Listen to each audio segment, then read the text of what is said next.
Je suis beaucoup moins animé par une mission où je vais résoudre un problème à l'échelle de l'humanité. C'est pas qui je suis et c'est pas ce qui m'anime, c'est pas mon driver. Tu vois, un jour à la fois. Pour être dans ce rôle-là et pour faire ça, il faut que tu aimes gérer la merde. Sinon, tu vas pas y arriver. J'ai monté une boîte parce qu'il n'y a aucun job de CEO en CDI, ça n'existe pas. Et donc en fait, je suis pas entrepreneur juste parce que j'ai envie d'être entrepreneur. C'est le seul moyen que j'ai de faire ce que j'aime faire et de m'éclater. Si ta mission, c'est juste de résoudre un vrai problème que les gens ont et que les gens kiffent utiliser ton produit, ben moi je suis content en fait. Moi j'ai juste envie de faire un truc qui a de la valeur pour les gens par rapport à ce que je sais faire et que les gens soient contents de l'utiliser, d'en parler, etc. Et ça me rend heureux tous les jours, tu vois. Et c'est ce qu'on fait chez Pivo. Les amis, avant de vous présenter ce podcast, je voudrais remercier notre partenaire du jour. C'est Conto, le compte pro qui simplifie vos finances pro. Conto simplifie le quotidien bancaire des PME et des indépendants en offrant un service de création d'entreprise et un compte pro 100% en ligne, des outils de facturation, de gestion de comptabilité et de gestion des dépenses. Avec un produit innovant, un service client hyper réactif et disponible 24 heures sur 24 et 7 jours sur 7 et des tarifs transparents, Conto est naturellement devenu le leader européen de sa catégorie. Aujourd'hui, c'est déjà 1,5 million de pros qui sont déjà clients de Conto. D'ailleurs, on a reçu son CEO Alexandre Pro il y a un peu plus de 3 ans, à l'époque où Conto n'était pas une licorne. C'est l'épisode 31 pour mieux comprendre leur vision avant-gardiste. Bref, si vous souhaitez ouvrir un compte pro, ça vous prendra 10 minutes seulement et ça se passe sur leur site conto.com. Q-O-N-T-O. Encore un grand merci à Conto de nous permettre de vous proposer cet épisode qui, je l'espère, vous inspirera à entreprendre et à miser sur vous. Bonne écoute à toutes et tous. Salut à toutes et tous, c'est Yacine, bienvenue dans ce nouvel épisode de Dans la tête d'un CEO. Petite intro, beaucoup d'entrain, on va parler procurement, AI, entrepreneuriat surtout et humain. Comment vas-tu, Romain ? Super bien. Merci de m'accueillir. Où sommes-nous ? Chez Pivo. Qu'est-ce que Pivot ? Chez Pivo, place de la Bourse à Paris. C'est un beau morning. Exactement, qui est un ancien bureau de l'AMF. Ouais. C'est assez drôle de se retrouver ici. Côté de la bourse. Exactement. Écoute, Pivo, on va en parler plus en détail, mais c'est d'abord mon expérience chez Swile, où j'ai découvert ce que c'était le procurement. J'y connaissais rien du tout avant. C'est quoi ? Juste explique-moi. C'est C'est un terme anglais, mais en français. gros, c'est tout ce qui est relatif aux achats. Et j'aime bien cette manière de la relation avec tes fournisseurs, etc. Mais il y a beaucoup de fils à tirer et c'est ça qui rend le sujet intéressant. Et entre toi et moi, entre nous, j'avais peur, quand on a commencé au début sur le sujet avec Marco Estelle, de m'ennuyer assez vite et d'être dans un space un peu boring. J'aime bien dès que ce soit boring, mais il ne faut pas que ce soit trop répétitif. Et en fait, le sujet, il est vraiment abyssal, donc c'est passionnant.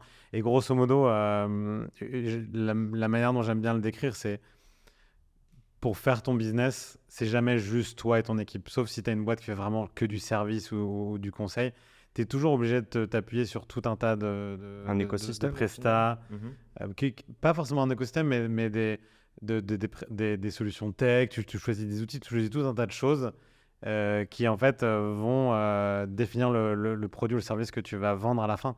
Et en fait, tu as vraiment plein de mauvaises manières de faire ça. Et donc, je trouve que c'est assez critique dans la réussite d'une boîte. Et je dis souvent, et bon, ça fait écho à ton podcast, mais un CEO, il a que 3 problèmes dans la vie, il a que 3 sujets dans la vie.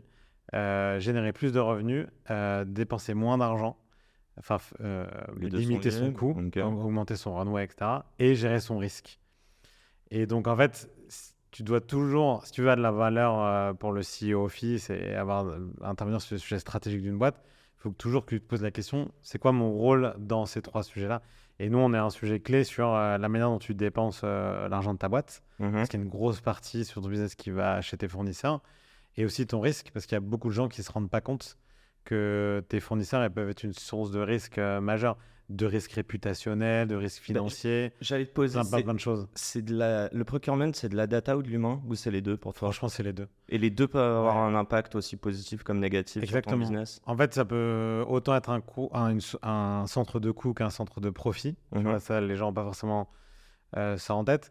Et Et en fait, notamment à l'ère de l'IA, ça rend le sujet d'autant plus intéressant. C'est tu pourrais dire, OK, bah, je vais déléguer toutes les négos et les relations fournisseurs à une IA. Sauf qu'en fait, ton fournisseur, il ne te traite pas du tout de la même manière quand il y a une relation humaine. Bien Et sûr. donc, je trouve que ça te permet de vraiment te poser les bonnes questions, de dire quelle dynamique j'ai envie de créer avec mes fournisseurs. Et historiquement, et moi, c'était la vision que j'avais des acheteurs, tu vois, je sais pas d'où ça vient, peut-être quand j'étais à l'école, mais pour moi, un acheteur, c'était un mec ou une meuf dans la GMS qui invitait ses fournisseurs au sous-sol, sans clim, sans eau, et qui leur faisait une clé de bras pour négocier les prix des yaourts. Moi, c'était ça un acheteur. Du coup, je comprenais pas trop bien pourquoi les gens avaient envie d'être acheteurs, ou à part si tu as envie de martyriser les gens. Mais en fait, je me suis rendu compte, notamment dans l'expérience via l'expérience chez Swile, qu'il y a énormément de valeur à créer autour de ça. Ok. Et donc, Après, ce que tu dis, est-ce que c'est pas vraiment vrai dans la GMS? j'en ai aucune idée. J'espère que ça a On a changé. cette image un peu, en Ouais, tout cas. j'espère que ça a changé. C'est quand même une image d'Épinal de l'acheteur. Mais tu as quand même un truc qui est inhérent à la relation acheteur-vendeur, c'est le rapport de force. Ok. Et je pense que là où il est exacerbé, c'est dans la GMS. Parce que c'est un business de marge. Ouais, et puis parce que surtout, il y a beaucoup d'offres. Excuse-moi, je t'ai interrompu. Ouais, non, on parlait plutôt business de marge du coup pour la Ouais. GMS. Ouais. Mais donc en gros, toi, tu connaissais rien Ouais, avant Swile, pour par exemple. revenir à ta question de base, pour que tes auditeurs aussi te comprennent très simplement ce que fait Pivot, c'est un logiciel Mhm.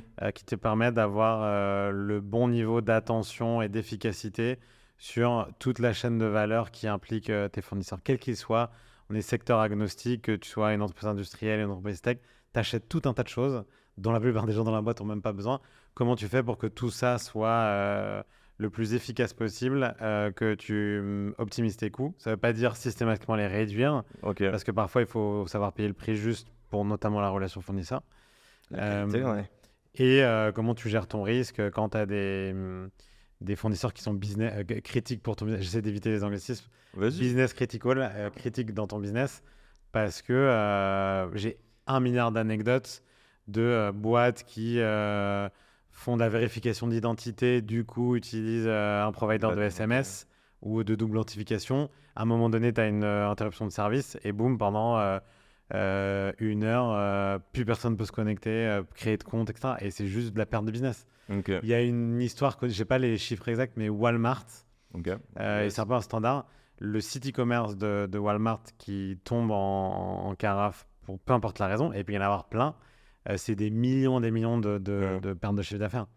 Et donc, forcément, en fonction de ton business, tu as des fournisseurs plus ou moins critiques, mais tu vois, des fuites de données, il peut y avoir plein de choses. Et ça, on s'en est particulièrement rendu compte, mon associé Marc-Antoine et moi, chez Conto et Swell, dans des boîtes régulées, Mhm. où tu dois à un moment donné t'assurer que l'argent que tu gères pour les gens, il est en sécurité, que tu n'es pas exposé à la fraude, que tu peux avoir de fuites de données, etc. etc.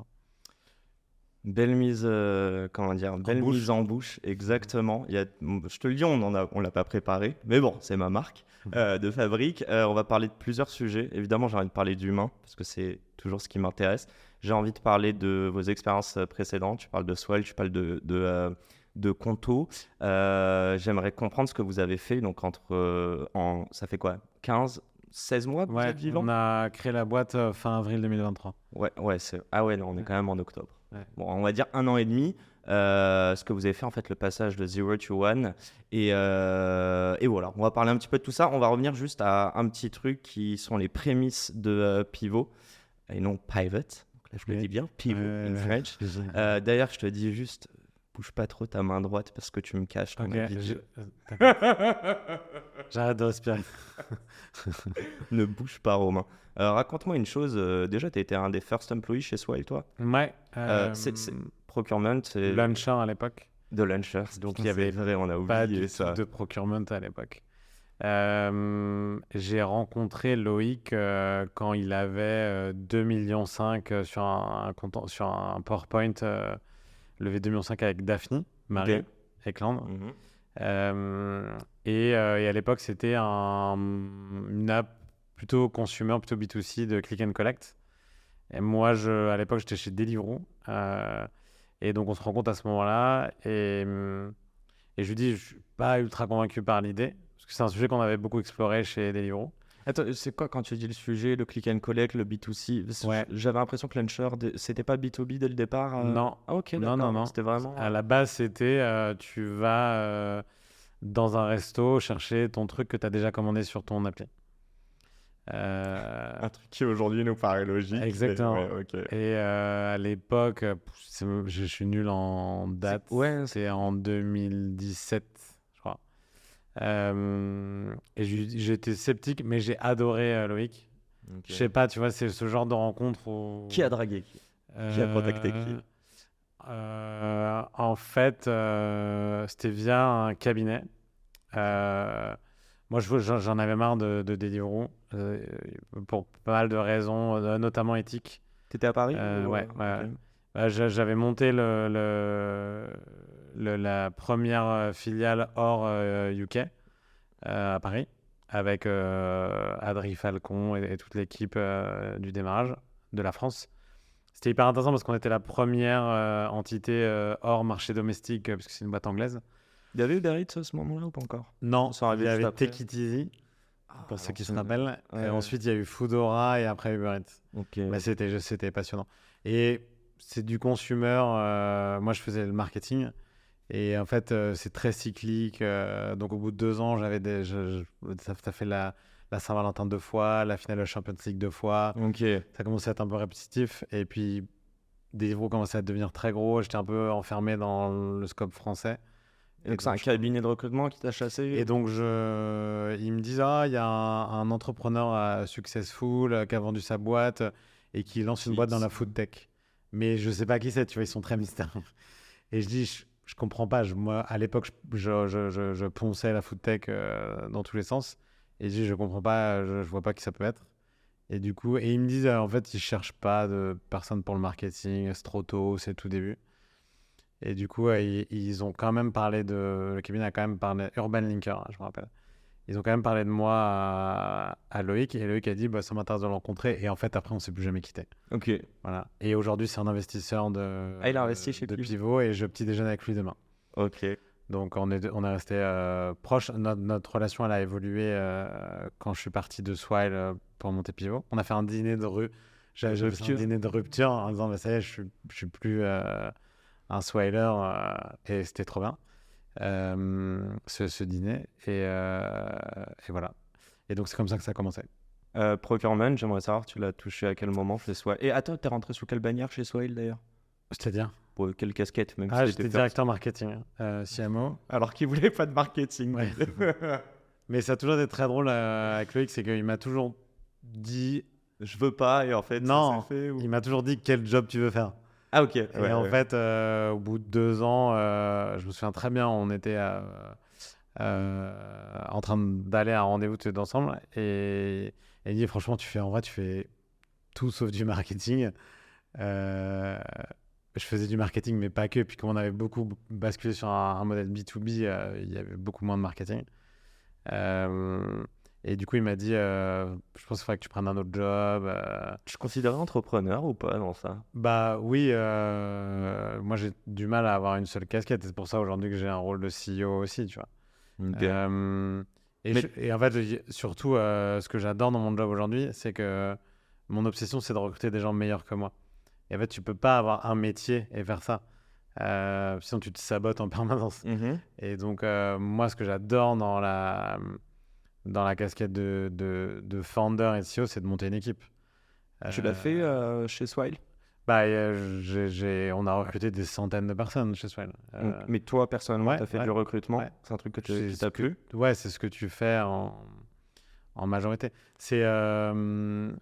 Ça m'a plu, mais c'est très très dur. Je veux dire, on ne sait pas le faire. On l'apprend pas forcément. Non, tu l'apprends pas, mais du coup, au bout d'un moment, tu développes quelque chose de très empirique. Tu commences à avoir des patterns avec ça. Moi, je suis quand même quelqu'un de très cartésien, très rationnel. Et aussi très loyal. Et je trouve qu'il y a un truc qui est très dur dans le processus de recrutement, c'est que les gens se montrent sous leur meilleur visage. Et le jeu des masques. Et puis ensuite, après, t'arrive le moment Cette période d'essai validée, et puis en fait, les gens, tu commences à les voir sous leur vraie nature pour ceux qui sont pas honnêtes. Et ça, moi, ça me fait toujours beaucoup de mal. Qu'est-ce que tu aurais pu mieux faire ou qu'est-ce que tu as appris? Tu as appris à juste écouter ta voix intérieure. Il y a des signaux par moment qui sont faibles, mais où tu te dis red flag, je ne saurais pas mettre des mots Énormément. dessus. En fait, je trouve que ce que tu apprends avec le temps, c'est vraiment t'écouter, faire confiance et à pas négocier avec toi-même et à se connaître tes biais, etc. Le pire truc dans le recrutement, c'est le biais de confirmation. Explique-moi un peu. En gros, sur le CV, tu vois une personne et en fait, tu t'es déjà fait une idée avant de la voir. Et du coup, en fait, tu te rends compte que ce que tu vois dans ses réponses, la manière dont tu lis ses réponses, en fait. C'est pas tu lui fais dire ce que tu as envie qu'il dise. Parce qu'en fait, tu te dis, il y a souvent, notamment dans les startups et en particulier pour les founders, il y a quand même un sujet de ce que les gens que tu as recrutés vont dire de ta boîte. En gros, ce qu'ils amènent, les logos, que ce soit les écoles ou les expériences passées. En tant que founder, tu as un peu un truc qui, je pense, est pas bon dans l'absolu, de dire j'ai recruté un mec qui vient de telle ou telle boîte et qui est génial. Et je me souviens en avoir discuté avec, avoir écouté Louis, le CEO d'Alma. Je ne sais pas si tu l'as déjà interviewé. Ouais. Il dit un truc que j'ai trouvé génial. C'est des mecs qui peuvent décrire comment c'est à l'intérieur d'une Ferrari. Il y en a beaucoup. Mais des mecs qui peuvent la démonter et la remonter, en vrai, il y en a très peu. Et donc, en fait, des gens qui ont bossé dans des belles boîtes que tout le monde connaît, des Uber et compagnie, il y en a plein. Mais en fait, tu sais pas à quel point ils ont contribué au succès de la boîte, du logo que tu connais et que tu as envie de t'approprier une partie de ce succès. Et ça, c'est souvent un piège, tu vois. Et chez Swell, on est tombé dans ce piège-là, mais des dizaines de fois. Est-ce que c'est comme ça que... Je te donnerai pas de nom. Qu'est-ce qu'il y a? Je te donnerai pas de nom. Non, mais t'inquiète. D'ailleurs, quand t'as quitté Swell, vous étiez combien? Il y a 1 an et demi, du coup. Un peu moins de 1000 employés. Un peu moins de 1000, il y avait eu... C'était un peu particulier parce que moi, je suis arrivé au moment où on commençait l'intégration de Bimpli, qui a été racheté au groupe BPCE. Donc, ça dépend si tu regardes effectif combiné. Pardon, je suis parti. Ouais, on est d'accord. J'allais dire c'est plutôt sur la fin, mais ok, d'accord. Ouais. J'ai une petite question à titre perso. Tu l'as vécu comment sur ces rachats par BPCE et tout ce qui s'en est suivi, disant qu'il y avait peu de CA du côté de Swile, que c'était surcoté ou survalorisé. Comment vous le viviez, vous, en interne, et puis même toi qui es là since day one? Super bien, parce que There is no bad press? Non, la plupart des gens qui donnaient leur avis, en fait, donnaient un avis sur des choses qu'ils comprenaient pas ou qu'ils maîtrisaient pas. Et donc, typiquement, je pense voir à quel article tu fais référence. Les gens comparaient... J'ai même pas un nom en tête, je te jure. Non, mais il y a eu récemment un article sur les résultats premier trimestre de Swile comparé à 2023, donc au tout début de l'intégration. Okay. Et en fait, ce que les gens n'ont pas remarqué, alors que c'est très clair, enfin clairement écrit, c'est que c'est les résultats du premier trimestre qui sont annoncés, et c'est maladroit, mais ils sont comparés avec les résultats de l'année 2023. Et donc en fait, on a l'impression que les résultats de 2024 sont moins bons, mais en fait, c'est qu'un trimestre.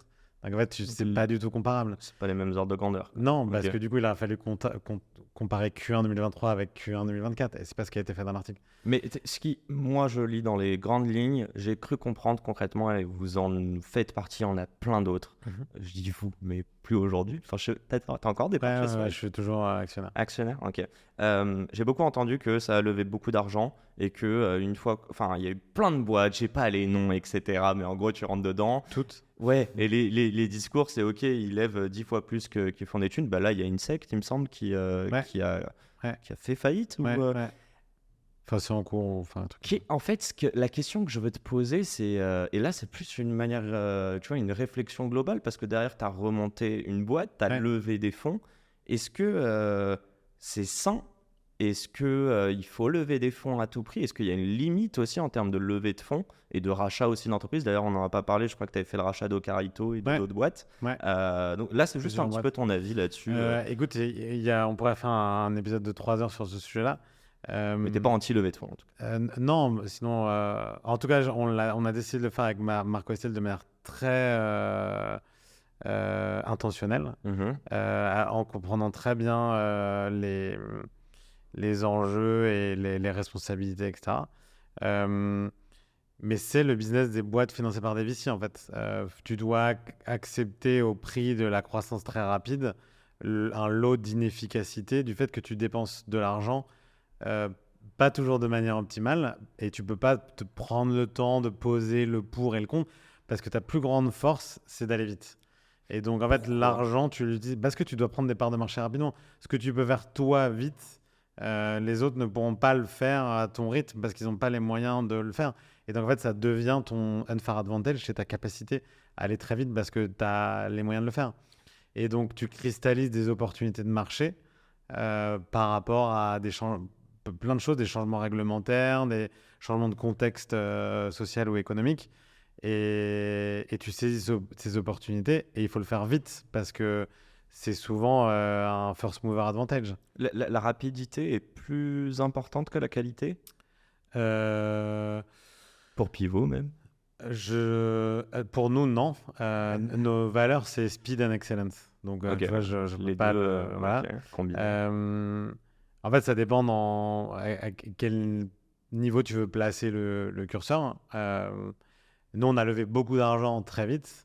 Et donc, mécaniquement, ça place le curseur de la qualité et de la vitesse d'exécution au maximum. Mais tu peux calibrer ça. C'était combien On a levé 5 millions en pré-seed en avril quand on a commencé et 20 millions en série A en septembre. Tu te rends compte, Octobre. tu dis beaucoup d'argent. Bon, ok, vous aviez 1 an, mais moi, quand on parle de ça, là, je pense à Aircall, je pense à Miro, Ouais. que j'ai interviewé. Et les deux m'ont dit, en fait, ton produit, il n'est pas béton au début, mais le besoin est tellement gros que si tu réponds à même 50% du besoin avec un produit plus ou moins bancal, après, tu vas build on top. C'est une strat que tu réfutes aujourd'hui, par exemple, pour Pivot ? Non, pas du tout. Ok. Où il y a des projets que vous avez testés comme ça, par T'as exemple. plein de t'as un playbook de VC. C'est quand même... Les VC sont là depuis longtemps. Tu vois, une boîte comme Index, ils doivent être en opération depuis quasiment 20 ans. Et donc, en fait, tu as différents types de boîtes sur des dynamiques de marché. Je peux prendre l'exemple de Pivot pour illustrer. Et je te disais en intro, avant qu'on commence, nous, on vient pas du procurement. Je me suis jamais levé un matin en disant c'est génial le procurement, je veux absolument monter une boîte là-dedans. Si tu m'avais dit ça il y a 2 ans, j'aurais dit jamais de la vie. Mais quand tu regardes, quand tu veux faire un play VC et que tu sais tout ce que ça implique, le niveau de pression, le niveau de rapidité, d'attente sur l'équipe, etc., tu dois aller chercher des critères d'un marché et d'un playbook qui fonctionnent avec la thèse d'un VC.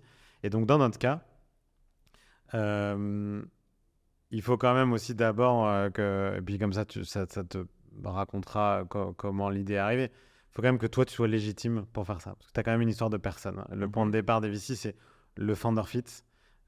Pourquoi eux font ça maintenant. Donc, moi, j'ai beaucoup réfléchi par rapport à ce que j'avais vu chez Swile et qu'est-ce que je pouvais résoudre pour toutes les boîtes qui passaient au travers de la même manière que Swile. Et ensuite, tu regardes la dynamique du marché. Donc, dans notre cas, on a vu que Coupa, qui est le leader mondial, boîte américaine, qui était listé au Nasdaq ou NYSE, ont été délistés par Thomas Bravo, un fonds de private equity, pour 7 milliards de dollars.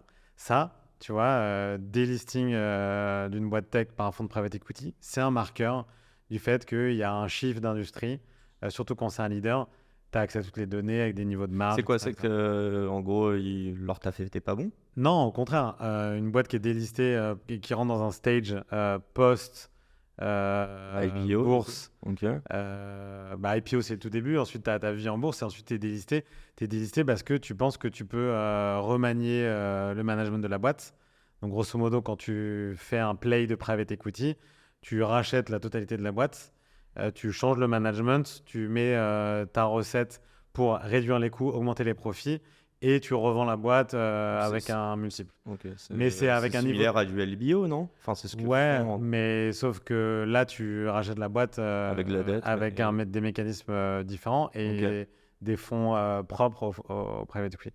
Et tu as un niveau de prédictibilité qui est assez élevé et des rendements qui sont assez standards. Ce qui n'est pas du tout le play VC où tu as un niveau de risque beaucoup plus élevé. Ok. Et donc, il faut faire plus de spray and pray pour avoir des chances d'avoir des boîtes qui font x10, x100, ce que Donc, tu ferais jamais en private equity. Ce Et ça, c'est un unlisting, signe. Ouais, c'était un signal pour Comme quoi, il y a un truc qui se passe. Et donc après, bah, tu as des cycles. Tu dis, OK, Coupa délisté qui rentre dans un fonds de private equity. Qu'est-ce que ça déclenche? Donc normalement, ça crée un appel d'air. Est-ce qu'il y a des nouveaux acteurs? Est-ce qu'il y a de l'appétit du marché pour des nouveaux acteurs? Et puis en fait, tu as une série d'indicateurs en cascade comme ça qui révèlent qu'il y a un marché qui est dynamique à une nouvelle catégorie d'acteurs. Et surtout, tu vois, Coupa, c'est une boîte qui a 20 ans. Ok. Et donc, qui a dû se réinventer avec le cloud. Ça fait partie des boîtes qui ont existé avant le cloud. Et qui n'ont pas une qui offre aujourd'hui- optimale, tu dirais? qui aujourd'hui ont de facto de la legacy. Parce qu'ils ont fait beaucoup de croissance externe, donc des produits qui ne sont pas bien imbriqués les uns avec les autres. Et donc, toi, tu arrives là-dedans en entrepreneur et tu te dis, OK, bah, est-ce que je peux créer le nouveau Coupa dans notre cas? Et ça, c'est le point de départ. Et là, tu sais que tu as un play VC. Mhm. Et en fait, bah, dans notre cas, c'est du logiciel. Donc, tu as assez peu de barrières à l'entrée, excepté faire un très bon logiciel. Et nous, c'est le savoir-faire qu'on a avec Marco et Estelle. Mais en fait, des gens qui font ce qu'on fait, il y en a 10 par jour qui se créent. Et donc, si tu n'arrives pas avec le bon niveau de financement, le bon niveau d'exécution et à créer cette distance avec tous les nouveaux acteurs qui pourraient se créer, bah en fait, tu vas être un parmi plein d'autres, quoi. Donc, sans Et argent. c'est un exemple de playbook. Parce que Non, t'en mais as j'ai plein bien d'autres. compris, mais sans argent. Ce que tu veux dire, en gros, c'est que la levée de fonds est propre aussi à la stratégie d'aller Ouais, en fait, ce qu'on choper des fait, parts de ça marché n'aurait pas pu rapidement. exister en Ok. Bootstrap. Bootstrap, tu es obligé de prendre des marchés plus Blue Ocean que Red Ocean. Ok. Ou alors, tu peux prendre des marchés Red Ocean, mais tu dois aller sur un niveau de verticalisation et de précision qui fait que, tu sais, tu as cet adage de YC, Competition is for losers. Ok. Tu dois trouver la cible pour laquelle ta proposition de valeur est unique. Donc, Blue Ocean, c'est no competition et Ouais. Red Ocean, Mais c'est Blue Ocean, ça full n'existe sharp. plus aujourd'hui. C'est Ouais, quasiment c'est impossible déjà de tous trouver. les marchés sont couverts. Sauf, tu vois, dans des révolutions technologiques, genre autour de l'AI, mais tout le monde se jette dessus. Et en une minute, ça devient un Red Ocean. Vous avez de l'AI, vous?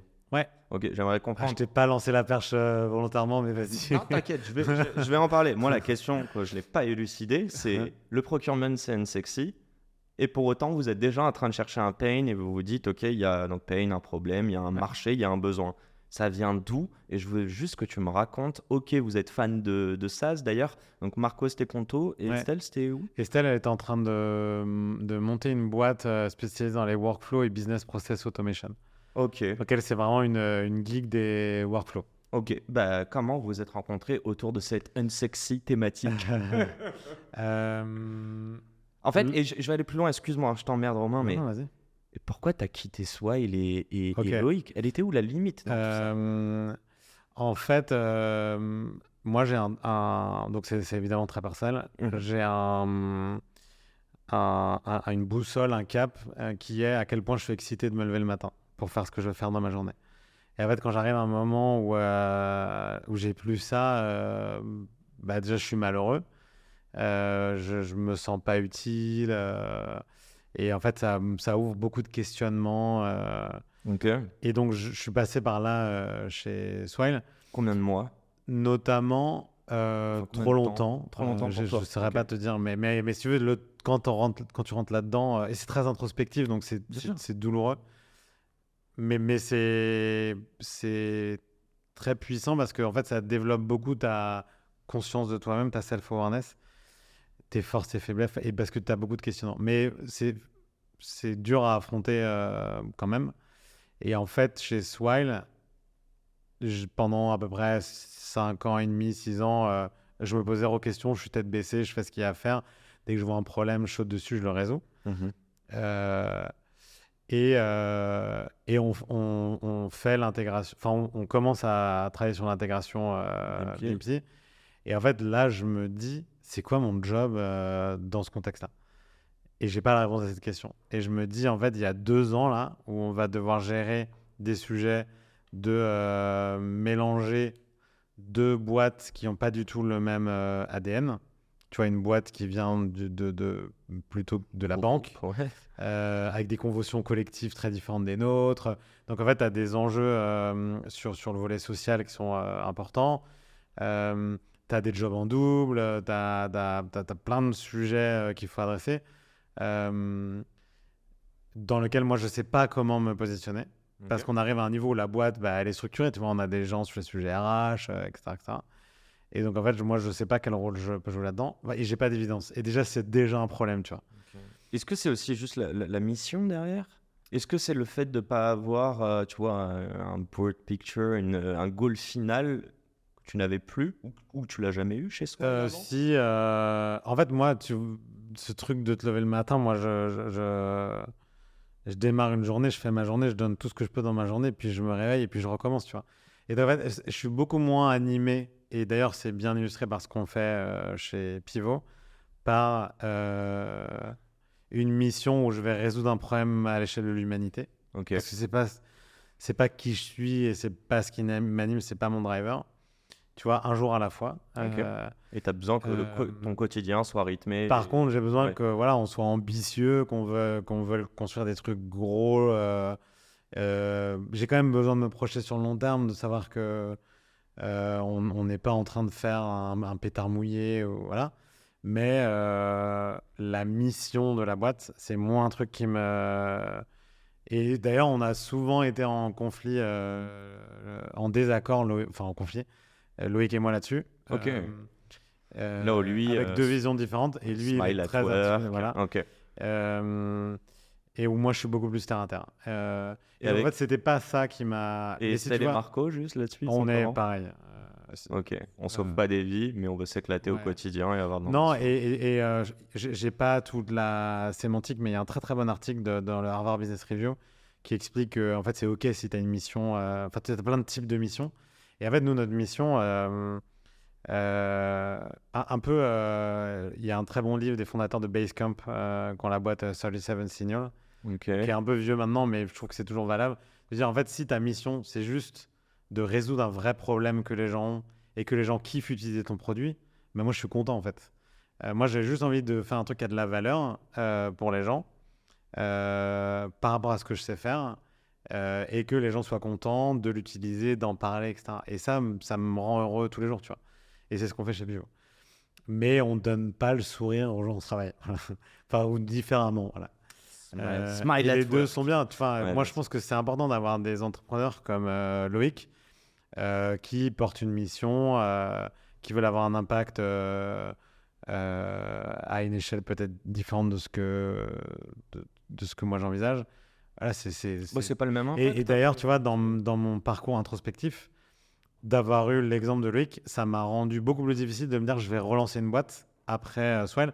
Je me suis dit, faut que je fasse un truc au moins aussi bien que Loïc.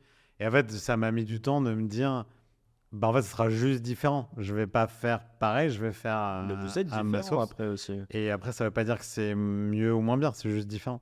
Ma question à 1 million, j'y pense depuis tout à l'heure. En fait, j'allais dire, tu aurais pu monter n'importe quelle boîte tant que c'est avec les humains et les activités au quotidien qui te plaisent. Je te demande pas une réponse, je te demande, c'est quoi la boîte en France où tu te dis, putain, je l'aurais bien montée. Et en fait, c'est pas forcément la boîte ou la mission, mais c'est aussi ce qu'elle est devenue aujourd'hui et tu te dis, ouais, j'adhère, quoi.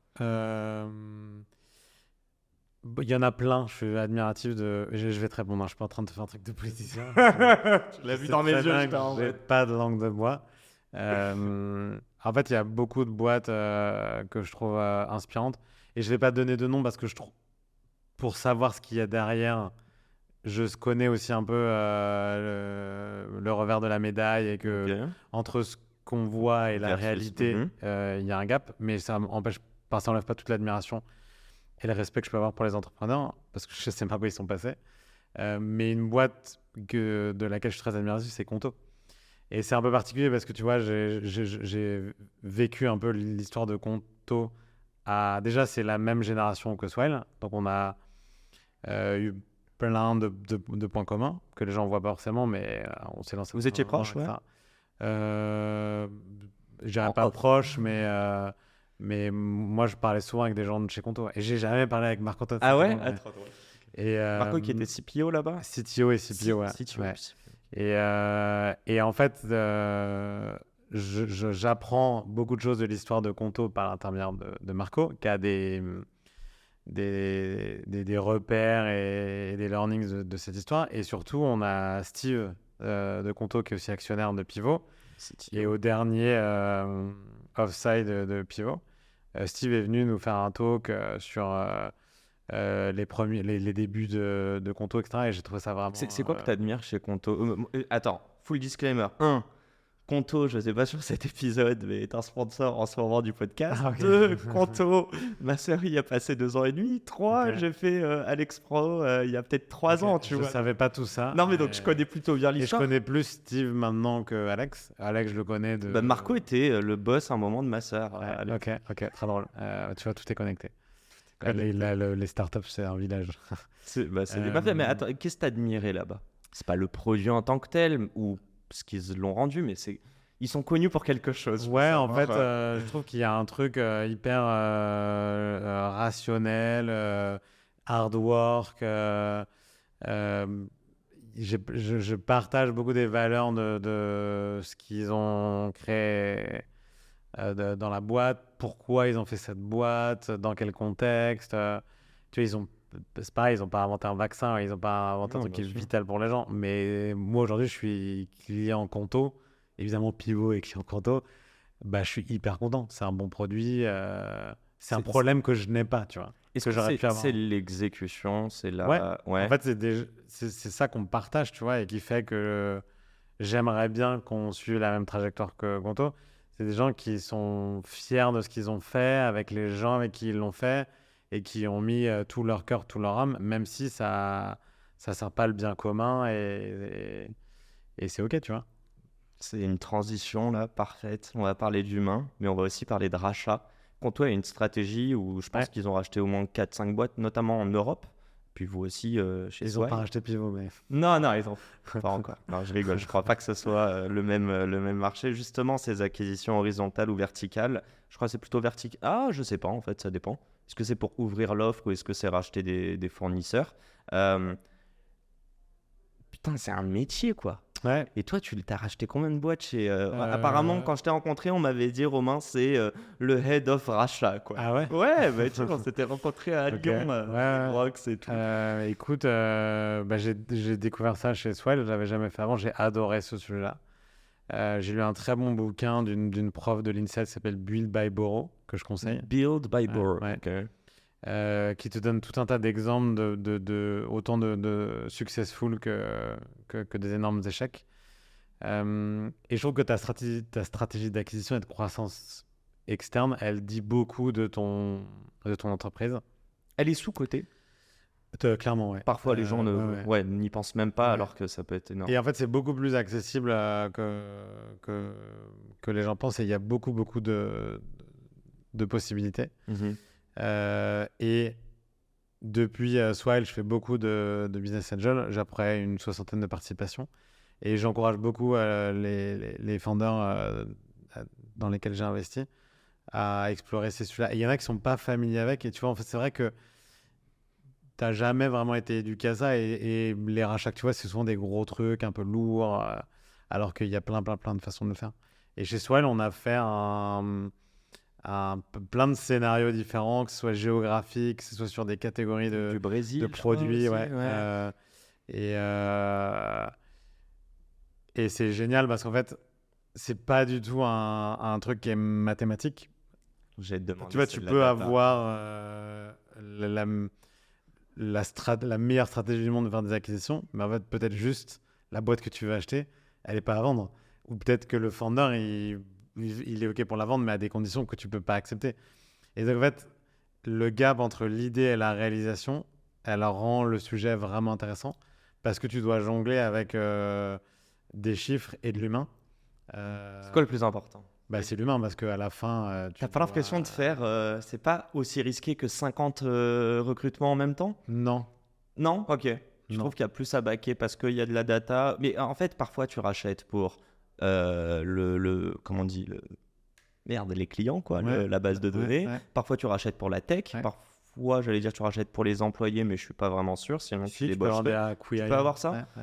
Comment tu gères? Et tu vois, t'arrêtes pas de jouer avec ces petits trucs-là. On en a parlé. Oh, bah, vas-y, continue à jouer. J'aimerais comprendre à quel point l'humain, tu l'as jamais, entre guillemets, étudié, mais tu l'as expérimenté toutes ces années. Comment aujourd'hui, demain, si tu fais un rachat, c'est quoi que tu vas réussir Ouais, je sais pas si tu as des tips, Ouais, tu bah, vois, des je vais te dire, entretiens. t'as un truc qui est très simple, c'est que la première chose que tu fais, c'est que tu rencontres les fondateurs.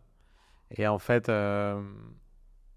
moi, c'est ce que je fais exactement de la même manière avec un candidat. Donc, il y a effectivement beaucoup de parallèles. C'est de comprendre en fait ce qu'ils ont dans les tripes, de dire pourquoi ils sont là, pourquoi ils font ça, pourquoi ils se lèvent le matin, où est-ce qu'ils veulent être dans 10 ans, Malgré les pieds. comment ils se sont construits. Bah, Malgré ce qu'il veut te dire, en oui, fait. mais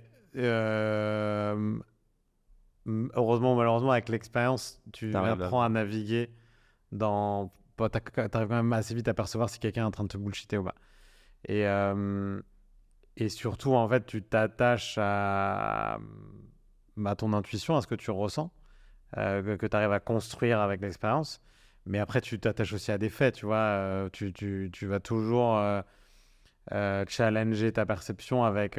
Et quand tu fais du M&A, tu as plus accès à des chiffres parce que un process de recrutement, bah, c'est essentiellement de l'intangible, tu vois.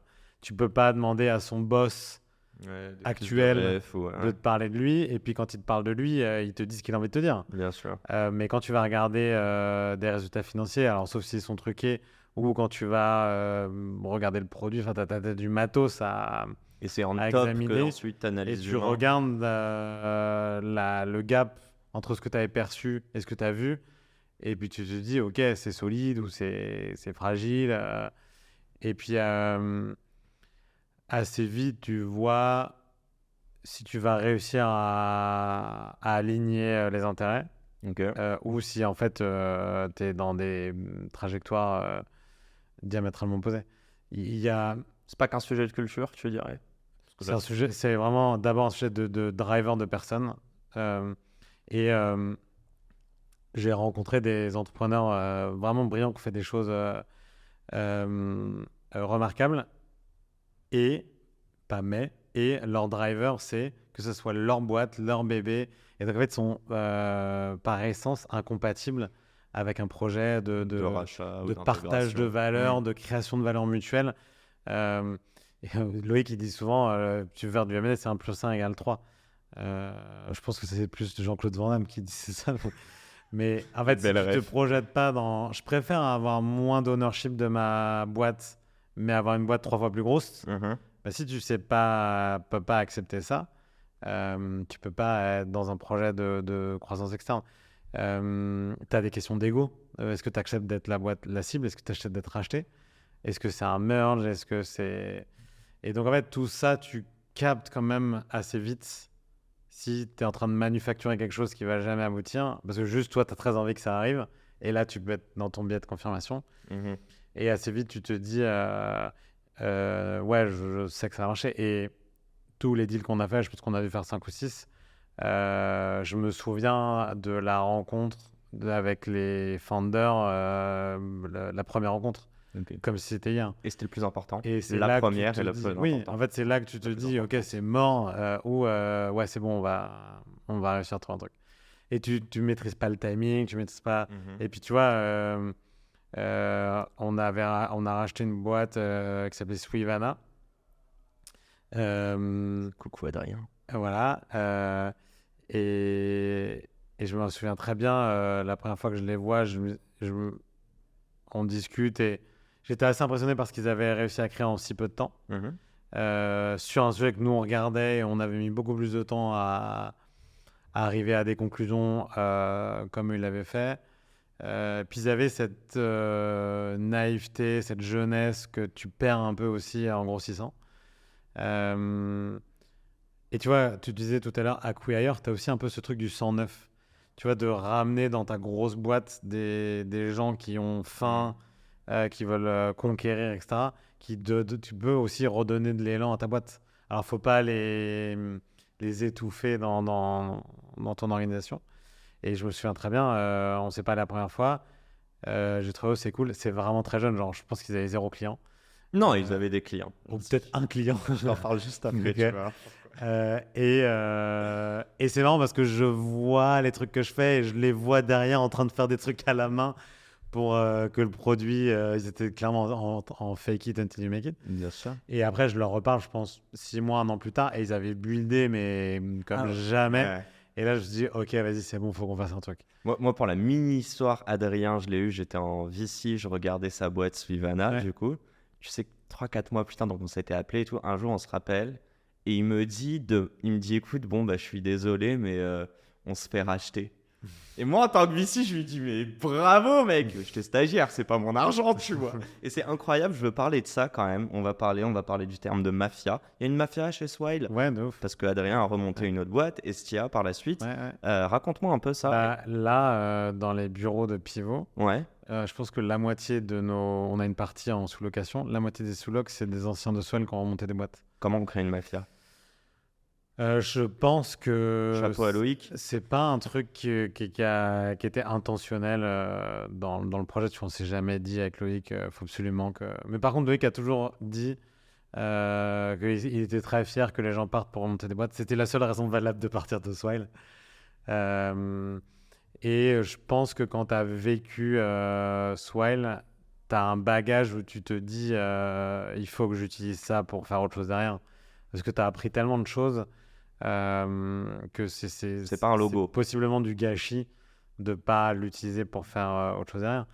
Et Est-ce que c'est pas ça genre, c'est galvaudé, je veux ton avis, le mot leader, et je sais pas si toi tu t'identifies à ça, est-ce que dans 10 ans, et on souhaite que Pivot soit toujours là, et que ça fait x10, Oui, mais oui. est-ce que tu te vois, toi, avoir d'anciens employés monter d'autres boîtes et te dire, ah bah c'est Ouais. logique. Ouais, Ouais. c'est la meilleure chose qui pourrait nous arriver. Et comment ça, je vais pas te demander une auto-analyse, mais sur Loïc, est-ce que tu vois, la question que je me pose, c'est est-ce qu'on peut réussir à faire ça si on n'a pas inscrit cette mission dont on est passionné, qui est long-termiste, versus le Pense pas. day-to-day job? Non. Moi, je pense que c'est. J'ai plein de citations à la con. Je Vas-y, suis un balance. gros boomer. Ça sonne mieux en anglais, mais je dis souvent oui, c'est mon chien qui. Tu veux le faire rentrer? Non, non. Enfin, sinon, elle va te faire pareil pour sortir. Ah, ok. J'ai cet adage que j'aime beaucoup qui est on pensait que c'était impossible jusqu'à ce qu'on l'ait fait. Et en fait, je trouve que ça, c'est un truc dont tu fais vraiment l'expérience quand tu es dans une boîte, dans une startup. Et en fait, ça te rend beaucoup plus capable de tout envisager. En fait, tu as beaucoup moins peur, t'as beaucoup moins peur. Ta capacité de prendre du risque est bien supérieure parce qu'en fait, tu te dis, en fait, c'est OK, ça va bien se passer. Et chez Swell, il y a 1000 trucs qu'on a fait qui se sont pas passés comme prévu. Ok. Et à la fin, bah, on a toujours trouvé un moyen de se retourner, de rebondir. Et donc, en fait, ça te dédramatise totalement de l'échec, du risque. Et tu te dis, bah, en fait, ouais, finalement, bon, je suis capable. Pourtant, tu m'as dit que tu étais cartésien comme mec. On est Ouais, d'accord? mais c'est très cartésien. Bah, attends, justement, je vais te poser cette question. Quand tu quittes Swell, t'as passé 6 ans chez Swell? Ouais. Ouais. Déjà, on va parler un peu du Zero to One, je veux comprendre et tout. Qu'est-ce que vous avez fait en 1 an et demi? Donc là, tu le disais, vous êtes 40, vous avez levé une vingtaine de millions. 25. 25, excuse-moi. Et and so on. En tout cas, je vous le souhaite. Je suis en train de perdre ma question. Qu'est-ce que je voulais C'est dire? cartésien. Oui, c'est cartésien versus émotionnel. Si tu es cartésien, si tu commences à monter une boîte, et je suis sûr et certain, tu n'as pas besoin de nous le dire, que tu lâchais un très beau salaire à 5 chiffres chez Swile avec de l'equity, le risque, il n'y a pas de risque pour toi dans ce moment-là. C'est-à-dire que tu es optimiste et tu te dis, au pire, je remonterai, je retomberai sur mes pieds. En fait, c'est le moment où tu négocies avec toi-même, où tu te dis what if ça marche pas, etc. Ok. Et je C'est pense. quoi les réponses que tu as, toi ou que tu... Bah, moi, en fait, et c'est pour ça que je te disais que pour moi, quand tu rentres dans un parcours introspectif, pour moi, c'est assez dur. Je sais pas si c'est le cas pour tout le monde, mais en fait, j'envisage souvent le pire pour me dire ensuite, non, mais ça, c'est bon, je vais gérer comme ça. Et donc, en fait, je me dérisque tout seul par rapport aux différents scénarios. Et je passe d'abord par un truc assez dur où j'envisage le pire. Et puis après, je me dis, mais en fait, fuck it, on y va, on C'est hyper fonce. intéressant, ok. Et en fait, je pense que quand tu t'écoutes, et c'est un truc dont je parle souvent avec les founders, notamment, tu vois, ceux qui réfléchissent à des idées.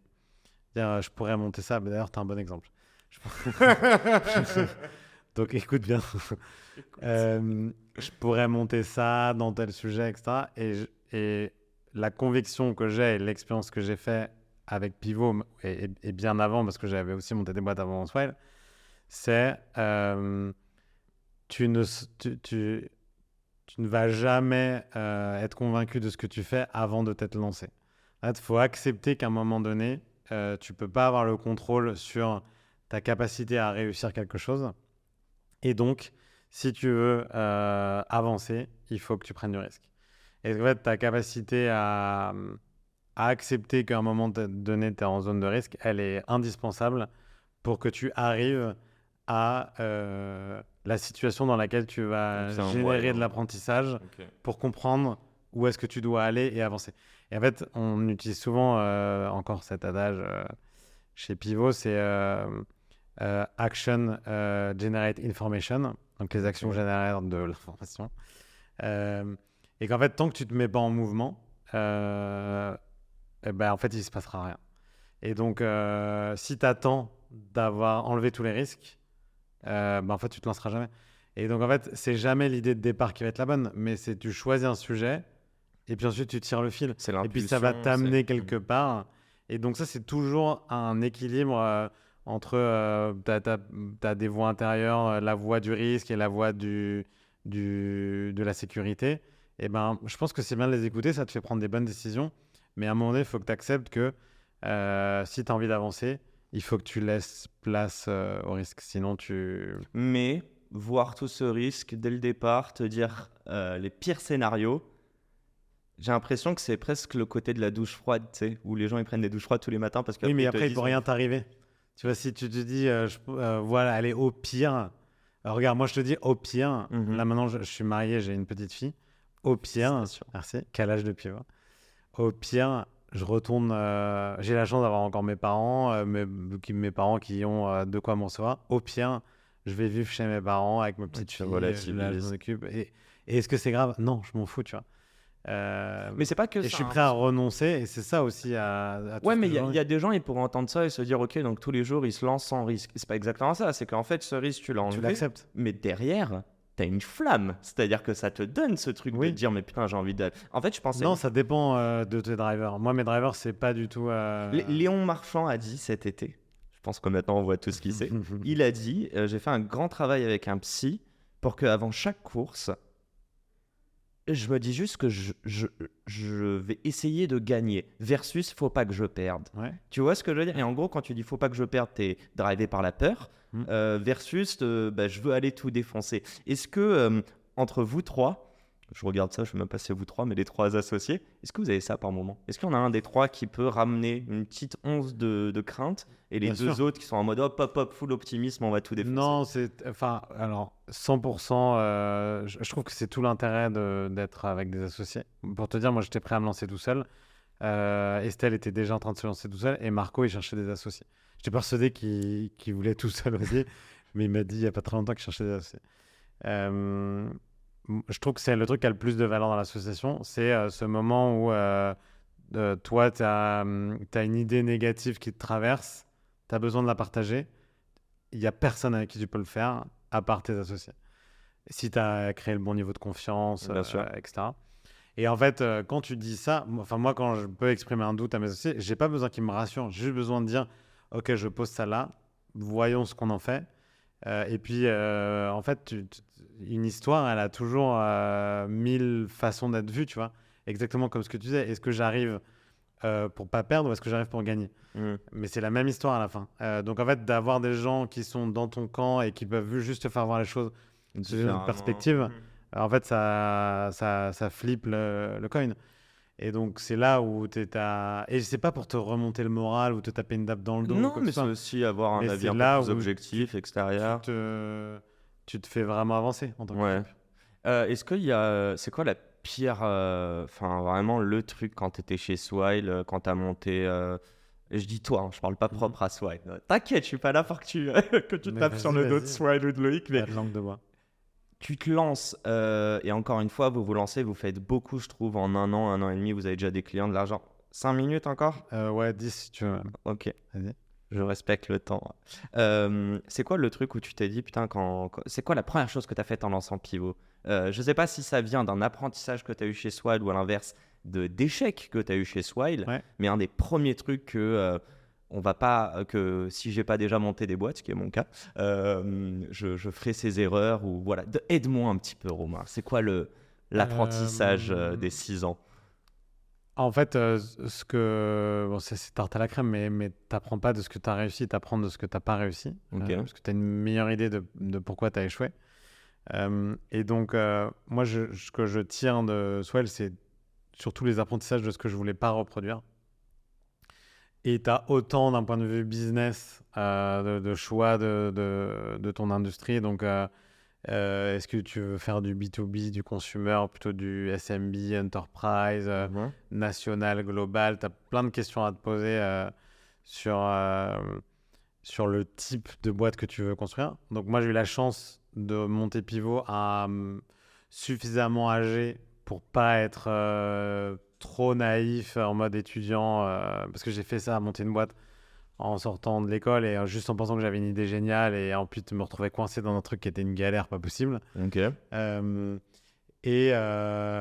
Donc à la fois le business que tu veux monter et après quel type d'entreprise tu as envie d'avoir. C'est quoi le quotidien de bosser dans cette boîte. Euh, et donc tu vois par exemple, et donc il y a 1 milliard de choses, mais par exemple, un des trucs dont j'ai fait l'expérience chez Swell, c'est qu'on était une boîte très française. Parce qu'en fait, parce que l'industrie du ticket restaurant initialement, qui était notre prio, est très français. C'est une Mhm. invention française. C'est une invention française. Ouais, le ticket ouais. resto. Qui était relativement bien exportée en Amérique latine. Euh, et en fait, à un moment donné, quand on a voulu switcher la boîte pour être franco-brésilien et donc international, bah, en fait, on a réalisé qu'il y avait plein de gens dans la boîte qui ne parlaient pas anglais. Ouais, Et ok. donc, en fait, on avait créé un ADN qui était trop national. Et donc là, j'ai dit, OK, je veux que mon projet il soit global et je veux que tout le monde parle anglais day one. Et donc maintenant, il n'y a pas un seul entretien où on s'assure pas que les gens ils peuvent communiquer en anglais. Mais est-ce que vous communiquez en interne en anglais ou à 40, tu Ouais, dirais que c'est non, que des francophones? deux Français entre eux parlent français, Ok. mais Sur le tout Slack. Slack, les Hollands, tout est toute la com interne en anglais. Et on a 18 Nationalité. nationalités différentes. Ok. Des Russes, des Chinois, des, euh, des Américains. Enfin, on a C'est quoi la vraiment... perspective? Juste, elle est internationale et... Ouais. Ouais. Et Ouais. est-ce qu'il y a du rachat dans tout ça aussi? J'adorerais. Bon, on en parle je vais depuis pas tout à trahir l'heure. un secret. On a un terrain de jeu, mais volontairement global. Aujourd'hui, on a des clients dans 10 pays différents. Ok. On fait tout depuis Paris. Donc, on a un focus sur la zone IMIA. On est sur un marché où il y a énormément d'acteurs. Donc, il y a des opportunités de consolidation qui sont majeures. Ça fait partie de nos options. Et on a quand même des jalons à passer avant de commencer à mettre en marche un plan de M&A. Mais c'est Mais en, ça en fait visu, quoi. partie des Oui. choses. Et puis, à un moment donné, tu montes une boîte aussi pour te faire kiffer. Et donc, bah oui, une partie de tes décisions, elles sont aussi arbitrées par rapport à ce que tu as envie de faire. Mhm. Et moi, j'ai envie de continuer à rencontrer des entrepreneurs qui ont aussi pris des paris, pris des risques dans le business dans lequel on est, et de me dire, ouais, on va team up et faire un truc encore plus gros tous ensemble. Et C'est ça, quoi ça ton m'excite. kiff? Donc, du coup, c'est du collectif et c'est un gros truc. Et l'excuse, c'est le procurement? La Euh, raison, c'est le procurement? c'est le prétexte, ouais. Ouais, c'est ça. La coquille dans lequel c'est notre terrain de jeu. Et en fait, ça a coché toutes les cases de type de boîte et du type d'industrie dans lequel on voulait aller. Ok. Euh, et, euh, et aujourd'hui, tu vois, pour parler avec beaucoup d'entrepreneurs qui essayent de remonter des boîtes après avoir fait des choses, je suis très content qu'on ait trouvé ça. Parce que c'est quelque chose que tu peux mettre du temps à chercher pour te dire, ouais, il y a toutes les conditions qui sont réunies pour faire ce que j'ai envie de faire sur les 10 prochaines années de ma vie. Et avant de créer Pivot, est-ce que tu as pensé à racheter une boîte, faire un LBO, Non. bref, faire de la reprise? Pas du tout. Non, Est-ce que... pourquoi? parce que j'adore le 0 to 1. Ouais. Tu as répondu à ma question, Ouais. mais du coup, j'ai la vraie question à te poser. Si demain, vous êtes 250, que la boîte va bien et qu'on t'offre, je sais pas, plusieurs millions, je sais pas, il y aura peut-être une autre levée de fonds entre-temps, est-ce que tu la refuserais parce que tu veux que vous passiez à 4000 employés et que l'équipe soit énorme, ou est-ce qu'au contraire, tu estimes que le plus kiffant, il est déjà passé, c'était le passage de CO to One? Je kiffe pas que le 0 to 1. En fait, je peux kiffer le 1 to whatever, to IPO, si j'ai fait le 0 to 1. Ok. Ok. Donc, et en fait, peu importe quel rôle j'ai dans l'histoire, franchement, je m'en fous, j'ai Tu pas pourrais d'ego. step down du rôle de CEO sans aucun problème. Ok. Moi, aujourd'hui, avec le concours de mes associés, j'ai décidé on a décidé que je serais le CEO. Et puis un jour, je serai peut-être plus la bonne personne pour être le CEO. Et c'est fine, tu vois, je suis très à l'aise avec ça. Comme Léon Marchand, moi, je suis là pour gagner. Et puis peut-être un jour, je serai plus la bonne personne pour gagner. Et j'espère m'en être conscient avant qu'on me le dise. Et c'est fine, tu vois, j'ai pas de problème. Du moment que je donne mon max et que je suis conscient de mes forces et de mes faiblesses, c'est OK. Et donc, si un jour quelqu'un vient nous voir et dit voilà, on met 100 millions sur la table pour acheter Pivot et le projet c'est ça, je dis j'écoute. Ça veut dire oui, ça veut pas dire non. Après, vous avez levé 25 millions, les 100 millions de valo, ils sont pas très loin là. Non, mais je te donne ça comme exemple parce que tu pourrais dire non, tu vois, systématiquement. Ok. Donc, c'est pas une question d'égo. Mais en fait, c'est une discussion à avoir. ça dépend qui vient me voir et ça dépend le projet. Ça dépend aussi Mais c'est pas ton mes bébé. assos. On parlait tout à l'heure. Non, franchement, je suis. Cible, pardon. Ouais. Si une boîte s'intéresse à vous, que je trouve géniale vient me voir et dit on va tuer Pivot et on va l'intégrer dans le produit et ça va disparaître, je m'en fous complet. Par contre, j'aimerais que ce soit un projet dans lequel on va kiffer, nous, tous les gens qui nous ont fait confiance dès le début, et qu'il y ait une adhésion collective qui soit bonne. Je ne suis pas là pour m'enrichir personnellement. Tu envisagerais ou tu verrais ça possible, un retour au CDI? Ouais, j'ai pas du tout de problème. Pas du tout. Est-ce que tu te verrais vivre et bosser à l'étranger? J'adorerais. Ouais, t'adorerais? J'adorerais aller ouvrir Pivot aux US. Ok. Aux US principalement? Ouais, j'aime beaucoup New York. Ah, ok. Je veux dire pour le SaaS, plutôt Silicon Valley, mais en même temps New York. Non, c'est un bon entre-deux. Et pour revenir sur ta question d'avant, et peut-être en conclusion, vu là. Ouais, là, en fait, j'ai monté une boîte parce qu'il n'y a aucun job de CEO en CDI, ça n'existe pas. CEO, une boîte de 0 to 1 en CDI, ça n'existe pas.